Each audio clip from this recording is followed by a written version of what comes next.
Hey, welcome to another edition of the Public Relations Security Videocast, where we talk to experts in all aspects of crisis management and crisis PR. I'm really privileged that we've got John Tishler from Sheppard Mullin. John, thanks so much for the time. Really appreciate it. Glad to be here, David. I was really interested when we talked and got together a couple of weeks ago about your specialty in crisis governance. Give the example there of what that means and applications of your practice. Yeah, sure. So let me first talk about what I consider a governance crisis to be. So a governance crisis is a particular type of crisis where the historical lines of authority in an organization suddenly get disrupted. Not all crises are governance crises. Many crises you would expect them to be handled by the existing leadership team, and the existing leadership team are the best people to handle the crisis. So in many cases we don't have a governance crisis when we have a crisis. But sometimes the existing leadership team actually is the crisis. Something that they have done is what is causing the crisis.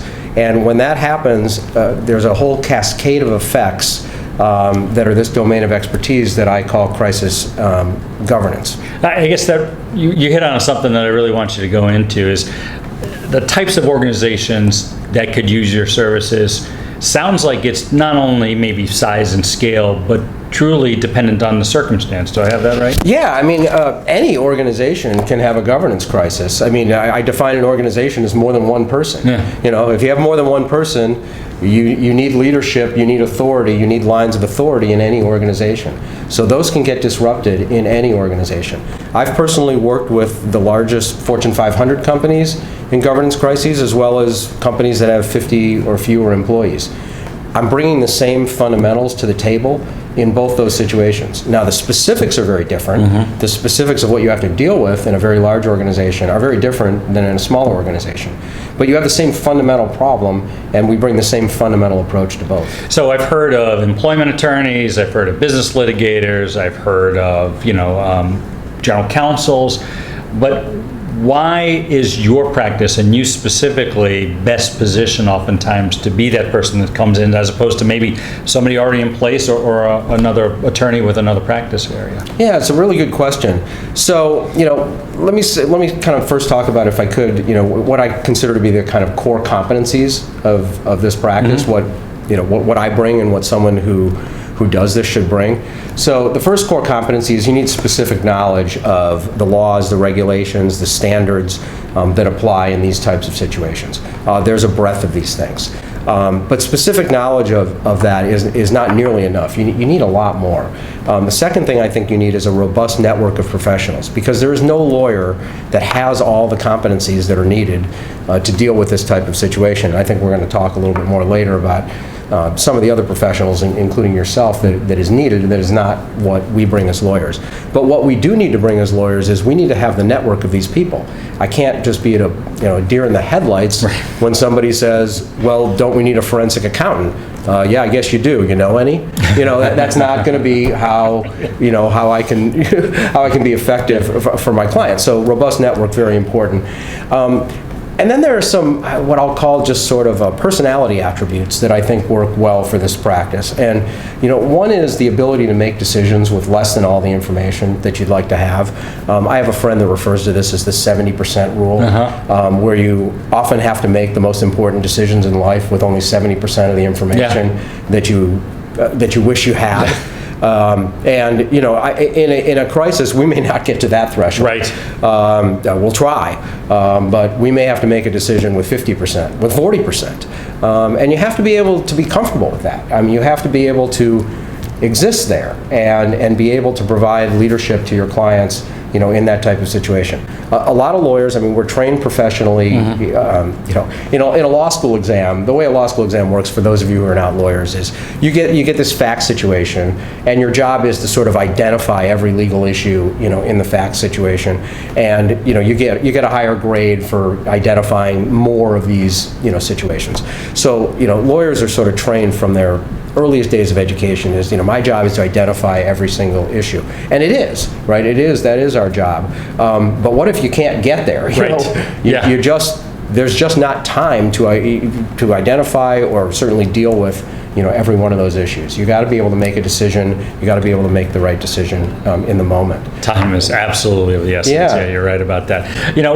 I sort of asked you in the beginning of the question about you being best positioned as opposed to maybe somebody else, a general counsel or an employment attorney or whatever. But maybe a follow-on question then would be related to what would be your relationship with the attorneys, either in-house or other ones that a company uses in a time of crisis when you're brought in to be of service? Yeah, so, another way of asking that question is, why do we need to bring in a separate law firm when this type of thing arises? I mean, you could ask, aren't the best people to handle this the people that already know the people involved and know the company's business? And that's right. Oftentimes there is no need, to bring us in as some kind of outside counsel. And I guess I'll say a corollary to that is I'm frequently called upon to do this work for our longtime Sheppard Mullin clients. And I will do that, and that's often fine. So we're often not needed to come in as sort of a specialty. But the circumstances where we are is where the existing law firm, for some reason, can't be the most effective or won't be trusted in this situation. And just an easy example of this is that if a law firm has a long-time relationship with a client, that inevitably means they've got close personal relationships with at least some of the senior executives of the client. You can't be somebody doing the kind of work we do for our clients and not develop a relationship of friendship and trust, with the particular individuals. If those individuals become the ones that are compromised in this situation, you may not be the best people to deal with it. And I say may not. I don't want to make any absolutes. There are situations where the existing firm, notwithstanding those relationships, can be effective. But it's at least worth thinking about. And then I'll say, even if you conclude, and rightly conclude, that you can be effective in this situation, that it's okay, my relationship is not going to interfere, you're going to be judged, or I should say the organization is going to be judged by other people. So there are going to be auditors who look at this. There are going to be regulators who look at this. There are going to be other stakeholders who look at this. And you may be absolutely right in some sense that you could do the job effectively, but no one will trust your work because of the relationship. Yeah, or just public perception, especially if you're a company of visibility. Maybe you're publicly traded or you've got some presence that is widely known by a general consumer base, let's say.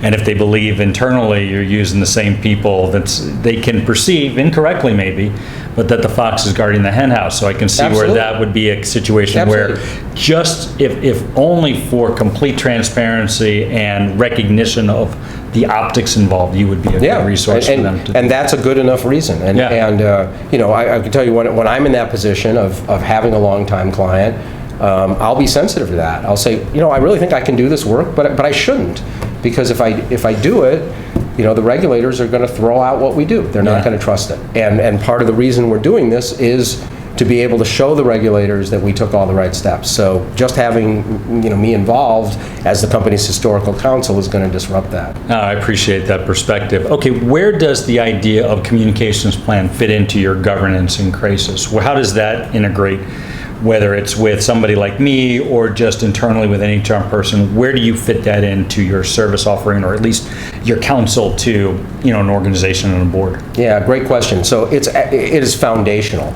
It is often the first question that people either will ask me or should ask me. Mm-hmm. So I consider it the very foundation of this practice. And so one of the first things I'm going to do is I'm going to ask, okay, who handles these things? I mean, every company has people that handle communications. And then we're going to try to make an assessment whether those are the people that can handle this communication. The reasons they may not be able to handle it is they may have no experience in this type of communication. This is not something where I want beginners to try to feel their way through it. And another reason is they may lack independence, the same way a law firm might. I mean, you don't want the CEO's closest confidant, the longtime communication person for the CEO, to all of a sudden handle the communications about why the CEO has a Me Too problem. When I say you don't, I mean the board of directors that's responsible for this. The CEO may want that, but the board of directors that's responsible for dealing with this problem might say, well, that's just not the way to do it. So we're going to have this conversation, right at the start. And this is part of my network, is to know people like you that I can bring in and say, look, I can get this person in here and, you know, I don't know what David's doing right now, but he'll probably return my call within 30 minutes. You know, we'll get him in here, you know, right now. And you know, I have to have that network, and I have to have people like you in it. Yeah. In my profession, much like yours, is somebody ideally would call as something is developing, but often it's as the crisis is in full flames. And yeah, getting back within 30 minutes or an hour at the very least is essential, because at that point it's cascading in the public domain. So I get that. Speaking of how to reach you, give us an idea of how your phone number and contact information in case somebody right now is dealing with something and goes, I got to bring in John. How do I get a hold of you? Well, you can Google search me, so that's an easy way, and all my contact information will be there. But I will say, for purposes of this video, my office phone number is 858-720-8943. I suspect that's not going to be helpful to you, because crises have a way of unfolding outside normal business hours. I rarely get this call during normal business hours, so I'm going to give you my cell phone. That's 619-787-6112, 619-787-6112. I don't think that one's on the website, so you're welcome to use it. Call me anytime. It's funny, right? Because I always get my calls at about 7 o'clock at night when somebody's ruminating about something for the day. Right, they're on the weekend. You know, it's just like going to urgent care. You know, Yeah. Like, you know, for some reason, I'm never at the doctor. You know, never ready to go to a doctor during regular business hours when I'm sick. It's Right. always, you know, early in the morning, late at night on the weekend. And waiting an hour to go see somebody at urgent care is not really conducive to our line of work, so we got to be there on 24/7. John, Absolutely. truly a pleasure. Thanks for your time. Thanks so much for watching. We'll see you at the next one. Take care. Thanks. Bye-bye.